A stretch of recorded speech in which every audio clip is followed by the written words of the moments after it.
नमस्कार, स्वागत है आपका। इस supreme court of India coward, इस supreme court of India dump, क्या भारतीय न्यायपालिका डरपोक है? क्या भारतीय न्यायपालिका मूर्ख है? ये कुछ ऐसे प्रश्न हैं जिसका उत्तर मैं चाहूँगा कि सुप्रीम कोर्ट के लोग दें, और आप क्या समझते हैं इसको लेकर कमेंट में ज़रूर बताइएगा।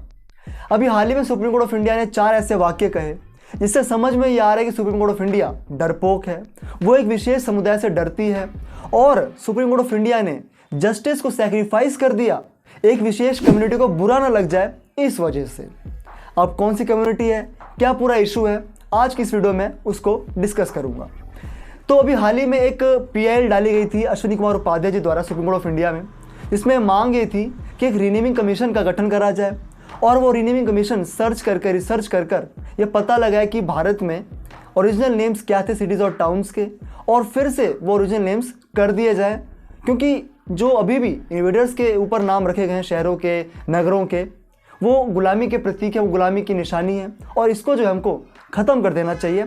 ऐसी मांग थी उस पीआईएल में जो अश्विनी कुमार उपाध्याय जी ने लगाई थी। अब इसको डिसमिस करते हुए सुप्रीम कोर्ट ऑफ इंडिया ने अपने 14 पेज के जजमेंट में, जिसमें से कि ज़्यादा कमेंट्री उनकी होती है, उसमें 4 ऐसे वाक्य कहे जिसको हमको एक एक करके समझना बहुत ज़रूरी है, और ये जानना बहुत ज़रूरी है कि आखिरकार supreme court of India justice को सेक्रीफाइस क्यों कर रही है, एक विशेष समुदाय को खुश करने के लिए या फिर उससे डर कर।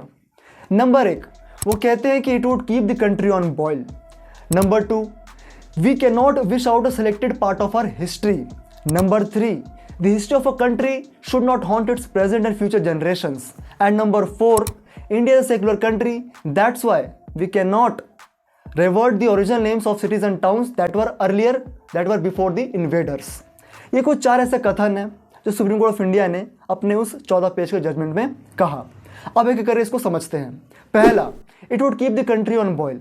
इसका मतलब कि इससे देश में अफरा तफरी मच जाएगी, देश में उबाल आ जाएगा, देश में कॉन्फ्लिक्ट सा अराइज हो जाएगा। और कॉन्फ्लिक्ट कौन सा अराइज हो जाएगा? कह रहे हैं कि कम्युनल, इससे जो संदेश आ रहा है कि कम्युनल कॉन्फ्लिक्ट अराइज हो सकता है। अब सर सबसे बड़ा प्रश्न यहाँ पर यह है कि सर कम्युनल कॉन्फ्लिक्ट कैसे अराइज होगा और क्यों होना चाहिए? अगर भारत के प्रेजेंट डे मुस्लिम्स, क्योंकि आप उसी समुदाय की बात कर रहे हैं इनडायरेक्टली, अगर भारत के प्रेजेंट डे मुस्लिम्स जो है, अगर वो अपने आप को मुगल से एसोसिएट करते हैं, अगर वो तुर्क से, अफगान से, हून से, सीथियनों से, या फिर जितने भी बाहर से इन्वेजन हुआ भारत में, अगर वो खुद को उससे एसोसिएट करते हैं, तो फिर तो अपने आप में बुरी ही बात है ना सर।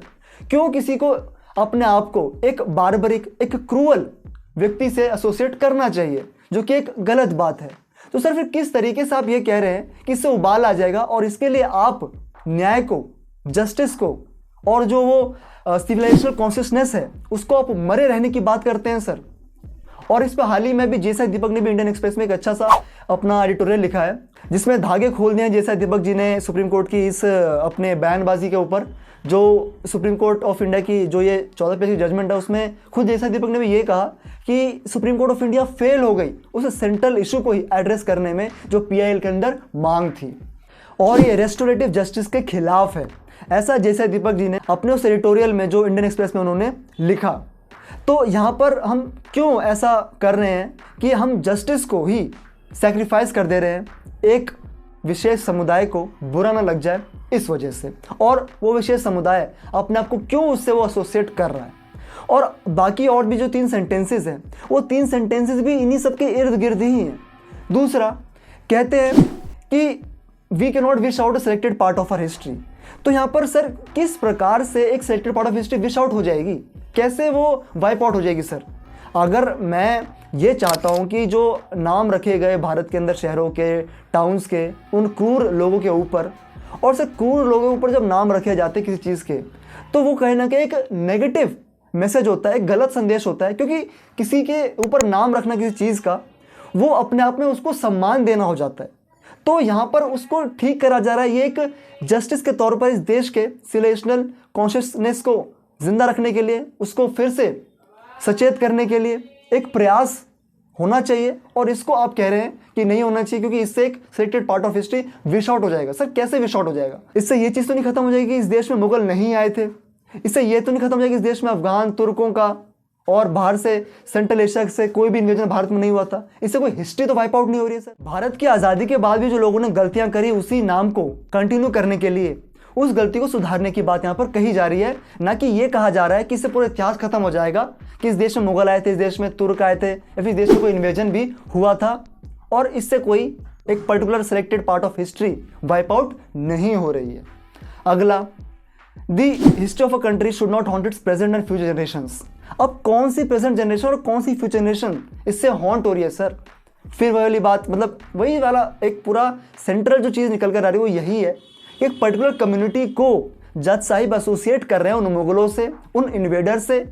और अगर ऐसा वो एसोसिएट कर रहे हैं तो फिर तो उन लोगों की बात भी सही हो जाएगी जो ये कहते हैं कि करंट डे मुस्लिम्स को जो है भारत से निकाल देना चाहिए और इनको यहाँ पे नहीं रहना चाहिए।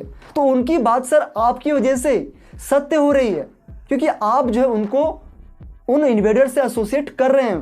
भारत की मुस्लिम कम्युनिटी को आप मुगलों से और भी सभी इन्वेडर से एसोसिएट कर रहे हैं। चौथा और अंतिम वाक्य कि ये देश सेकुलर है, भारत में सेकुलरिज्म फॉलो होता है और इसलिए हमको ऐसा नहीं करना चाहिए। अब सर फिर वहाँ पर ये वाली बात कि कोई भी क्रूर शासक रहा, कोई भी क्रूर व्यक्ति रहा और उसके नाम पर किसी जगह का नाम है और उसने उसी क्रूरता के कारण वहाँ पर अपनी एक छाप छोड़ी कि मैंने यहाँ पे ऐसी क्रूरता करी, तो चाहे वो कोई भी समुदाय का हो, चाहे वो किसी से भी बिलोंग करता हो, सर वो सही नहीं है।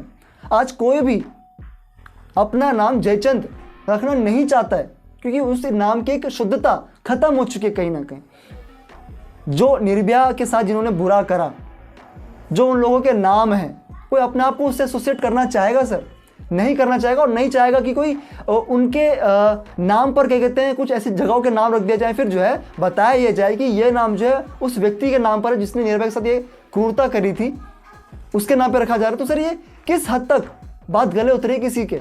और इससे पंथ निरपेक्षता में कहाँ कोई सर फूट पड़ रही है? इससे पंथ निरपेक्षता का सवाल कहाँ खड़ा होता है कि सर कि अगर हम किसी क्रूर शासक के ऊपर किसी चीज़ का नाम रखा होगा उसको बदल देते हैं तो उससे जो है पंथ निरपेक्षता पर सवाल खड़ा हो जाता है और हमको इसको नहीं करना चाहिए। तो सर ये चारों बातें, ये चारों वाक्य कुछ इस प्रकार से खंडित करे जा सकते हैं और कोई भी एक आम समझ वाला व्यक्ति ये समझ सकता है कि चारों ही बातें किस प्रकार से ऐसी हैं जो कि एक अपने आप में बहुत ही वीक आर्ग्यूमेंट्स है इस तरीके की पिटीशन को डिसमिस करने के लिए। तो हमने देखा कि किस प्रकार से न्यायपालिका एक भीगी बिल्ली नजर आ रही है और जब न्यायपालिका ही भीगी बिल्ली नजर आए, जब न्यायपालिका ही डरे, तो इस तरीके की न्यायपालिका जो रीढ़हीन है, जो स्पाइनलेस जुडिशरी है, वो सर्वनाश की ओर ले जाती है। It leads to destruction.